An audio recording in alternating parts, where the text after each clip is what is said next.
Hi guys, so today I'm going to be showing you how I make my chicken masala biryani. I marinate my meat the night before, so this marinade is going to go into the fridge for 24 hours before I prepare my biryani. So I've just got a kg of mixed chicken pieces.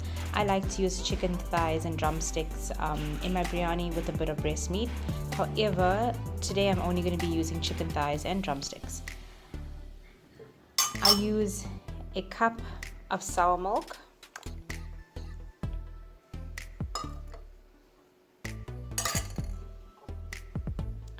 I've got 7 cloves of fresh garlic that I've just pressed together through a stamper, as well as 3 pieces of fresh ginger that I've grated through. I like using fresh ginger and garlic, it just gives the meat and the food such a nice taste. Next, I add my greens. I've got about half a cup of dhania, half a cup of mint, and about quarter cup of fresh thyme, rinsed and finely chopped up.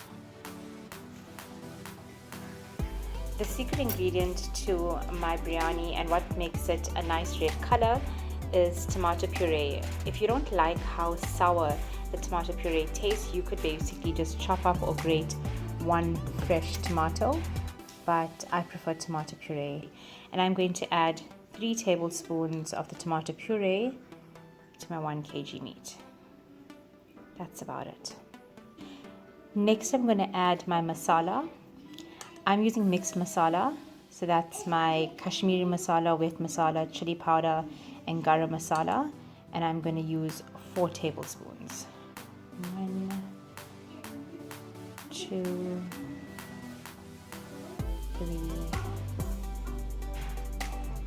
4. I'm going to add a heaped teaspoon of jeera powder and a level teaspoon of dhania powder. Lastly, for my dry spices, I'm going to add a teaspoon of turmeric powder. Before mixing my marinade, I'm going to add a teaspoon of fine salt. However, when I am braising the chicken, I will add more salt to the pot. So I'm going to give my marinade a nice mix until the masala and the sour milk is mixed well and coated through the chicken. My chicken's marinated beautifully. I'm so happy with the color. I'm going to let this marinate overnight, and then I'll show you how I prepare my masala chicken biryani in the morning. So I'm going to show you how I prepare my chicken masala biryani. In my pot, I've got 3 cups of long grain parboiled rice. I'm using Aunt Caroline rice. I've washed it and I've added some boiling water, and I'm going to just add a bay leaf, a star anise, and 2 pods of elaichi, and I'm going to add a tablespoon of salt and allow this to boil for about half an hour. In a non-stick frying pan, I've added 200 grams of butter and 2 onions thinly sliced. I'm going to let this fry till it's golden brown and remove from the heat.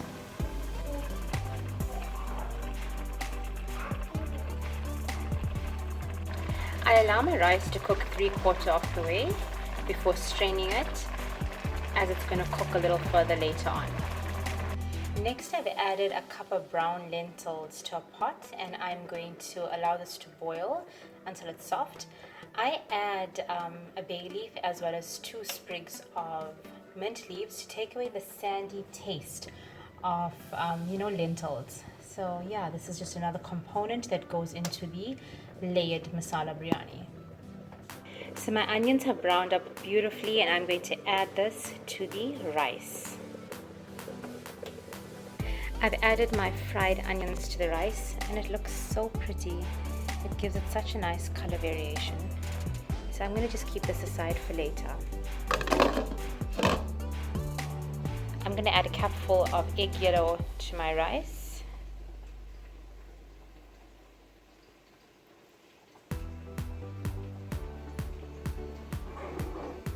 And mix through when I'm ready to add the masala.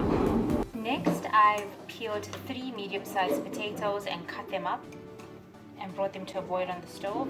To this I'm going to add a teaspoon of salt, half a teaspoon of turmeric, and another one of my secret ingredients, a teaspoon of butter. And I'm going to allow this to steam until it's soft. So in a separate pot, I've added 3/4 of a cup of oil. You can use normal cooking oil, olive oil, coconut oil. It's your preference. To this, I'm going to add 2 finely sliced onions, and I'm going to allow this to brown before I add my whole biryani spices. Now that my onions have sweated down a bit and started browning, I'm going to add my whole biryani spices, as well as some fresh curry leaf and a red chili. You can use red or green chilies, just depends which you prefer. I had dry red chilies, so that's the option I went for. I'm going to allow this to braise and for my onions to brown up a bit more. And now that my potatoes are cooked through, I'm going to strain these and grill in the oven until they are golden brown on the outside and fluffy and soft on the inside. This is a perfect way to cook the potatoes because when you finally taste it, it's absolutely decadent. It's crispy on the outside and soft and succulent on the inside. My onions are gorgeous golden brown. The spices have fried up nicely. I'm going to add my marinated chicken mix. I marinated my chicken the night before, so it's really bursting with flavor. It's been soaked through the chicken. I marinated my chicken overnight, so all the spices have soaked through the chicken nicely, and it's going to add for a delicious taste.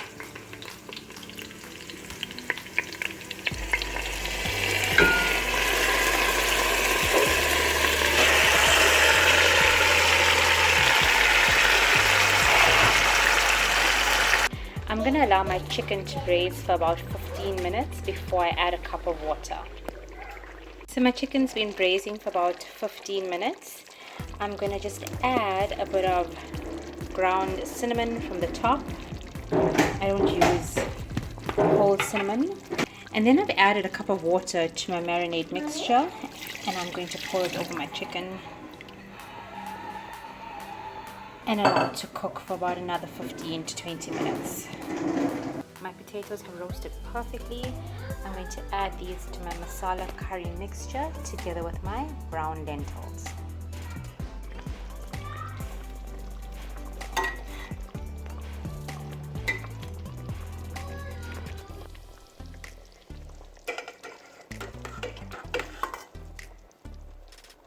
I'm going to let this cook for about 10 minutes before I add half of my rice mixture.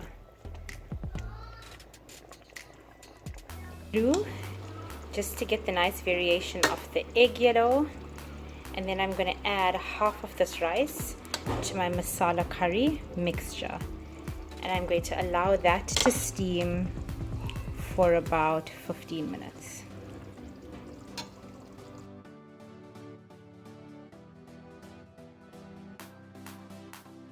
Half of my rice to my curry masala mixture.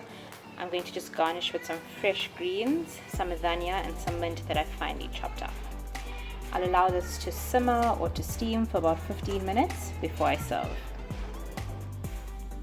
And there you have it, a gorgeous chicken masala biryani with ma salad.